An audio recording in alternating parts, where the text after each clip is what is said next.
Hello students, मैं हूं doctor Thakur. आज हम पेक्टोरल रीजन का डिसेक्शन सीखेंगे। यह शरीर का एक महत्वपूर्ण हिस्सा है जो मसल्स, बोन्स और नर्व्स से बना है।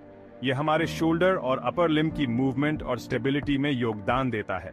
इस डिसेक्शन से हम इन स्ट्रक्चर्स और उनके आपसी संबंधों को समझ पाएंगे। Introduction to the pectoral region. Pectoral क्षेत्र हमारे चेस्ट की एंटीरियर वॉल पर स्थित है और इसमें महत्वपूर्ण स्ट्रक्चर्स होते हैं जैसे पेक्टोरलिस मेजर और minor muscles, clavicle, deltoid muscle, sternum और न्यूरोवैस्कुलर बंडल्स।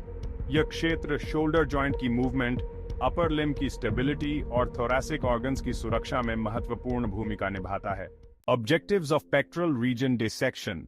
पेक्टोरलिस मेजर और माइनर मसल्स की एनाटॉमी को समझना, मसल्स, नर्व्स और ब्लड वेसल्स के बीच के रिलेशनशिप्स का अध्ययन करना, इस क्षेत्र की प्रत्येक स्ट्रक्चर के फंक्शनल महत्व को समझना और एनाटॉमिकल डिसेक्शन टेक्निक्स का प्रैक्टिकल अनुभव प्राप्त करना। डिसेक्शन शुरू करने से पहले आवश्यक टूल्स तैयार करें और सेफ्टी प्रोटोकॉल्स का पालन करें। हमें काम के लिए कुछ टूल्स की जरूरत होती है।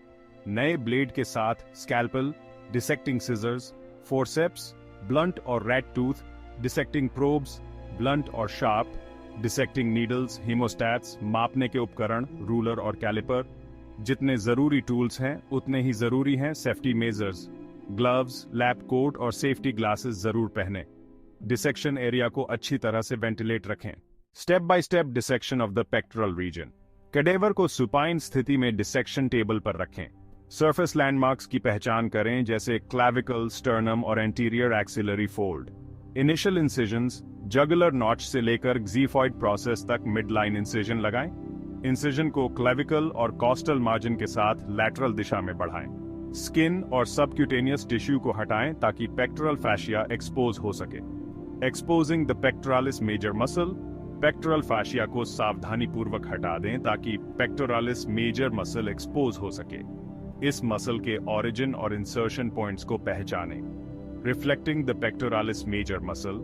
पेक्टोरालिस मेजर मसल के लैटरली एक इंसिजन लगाएं और मसल को मीडियली हटाएं ताकि नीचे की स्ट्रक्चर्स एक्सपोज हो सकें। हटाई गई मसल को पिन से सुरक्षित करें। Exposing the pectoralis minor muscle.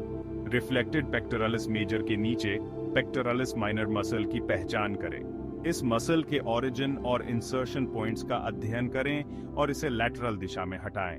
Examining the neurovascular bundles. प्रमुख न्यूरोवैस्कुलर स्ट्रक्चर्स की पहचान करें जैसे एक्सिलरी आर्टरी और उसकी ब्रांचेस, एक्सिलरी वेन जो अपर लिम्ब से ब्लड को वापस ले जाती है, ब्रेकियल प्लेक्सस के कॉर्ड्स और branches. Examining the clavicle and sternum. Clavicle और स्टर्नम को पैल्पेट करके पहचानें और उनके शरीर के अन्य हिस्सों के साथ संबंध का अध्ययन करें।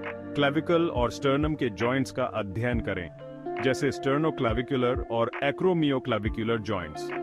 डिसेक्शन के दौरान हमें मसल्स, नर्व्स और ब्लड वेसल्स के बीच के फंक्शनल रिलेशनशिप्स को समझने पर ध्यान देना चाहिए।